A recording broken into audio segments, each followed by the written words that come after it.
So now we're going to talk about some things that you can do for your body before you even get the bass out so that you can alleviate tension, make sure your body feels relaxed so that playing the bass is as easy as it can get. So first thing you want to do is make sure you're breathing well.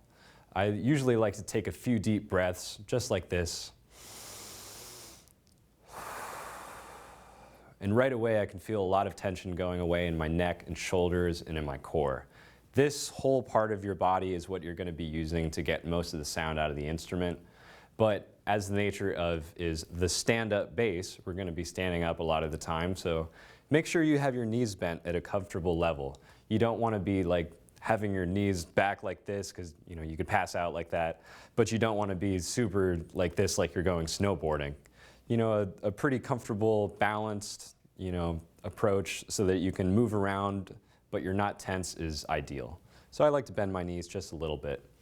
And then in terms of my back, I want to make sure my back is straight and my shoulders are really relaxed. So one exercise that you can do is go like this and just kind of move your shoulders around and just make sure there's no tension in them.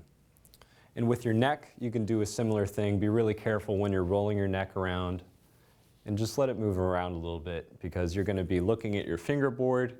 You're going to be looking at your music, you might be looking up at your conductor, so there might be some tension in your neck. So make sure that you're aware of that. The next is going to be your arms. Your arms are going to be probably pretty sore when you're starting out because you're going to be doing a lot of this. You might have a little tension in your forearm and your bicep. So you want to make sure that you're aware of that and trying to relax as much as possible. One thing that I like to do is just kind of like go like this, make sure my hands are loose, and go like this a few times. That kind of warms up your muscles. And if we get even more detailed into the hands themselves, I always get some tension right here. So one thing you could do is massage yourself a little bit right by the thumb. You might feel some tension building up as you're starting to build your strength in your left hand.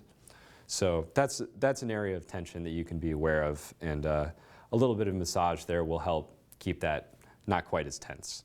In terms of your fingers, I like to do a few exercises where I just kind of stretch my fingers out. Be really careful so you don't overstretch or overextend yourself. But I kind of do this sort of thing and try to create a right angle, by stretching out. And over time, you'll pretty much be able to make that sort of shape. But right away, you might not be able to do that. But that's something that you can do to stretch out. Another thing that I like to do for all the tension in my forearms and my fingers is stretch out all the way like this. And right away I feel all this tension in here. And if I make little circles, just like this, making sure that my hands are flat, I can feel all the way from my middle finger to my elbow, the tension being released. And this helps get rid of stress and avoid injuries later down the road. So in terms of that'll help you warm up your fingers, stretch them out a little bit like this, but don't hurt yourself because that can be bad too. But number one thing is making sure you're breathing well, you're standing up straight, and you're trying to avoid tension as much as possible.